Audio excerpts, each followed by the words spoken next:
મેઘરજ તાલુકાના કંટાળુ ગામે મકાન ધરાશાયી થતાં એક વ્યક્તિનું મોત નીપજ્યું।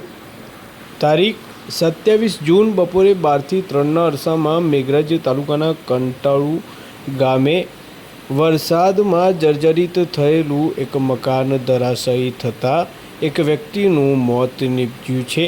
કંટાળુના ખાનપુર ફળિયામાં રહેતા 70 વર્ષીય ડામોર સવજીભાઈનું મોત નીપજતા પરિવારમાં તેમજ ગામમાં શોકની લાગણી પ્રસરી છે। ત્યારે મૃતકને પીએમ અર્થે ઈસરી સામૂહિક આરોગ્ય કેન્દ્ર ખાતે ખસેડવામાં આવ્યા હતા અને ઘટના સ્થળે પોલીસ પહોંચીને વધુ કાર્યવાહી હાથ ધરી હતી। વરસાદી માહોલ વચ્ચે કાચું મકાન ધરાશાયી થતાં પરિવારમાં શોકની લાગણી ફેલાઈ છે। 70 વર્ષીય ડામોર સવજીભાઈનું મોત નીપજતા પરિવાર સહિત સમગ્ર ગામમાં શોકની લાગણી પ્રસરી હતી।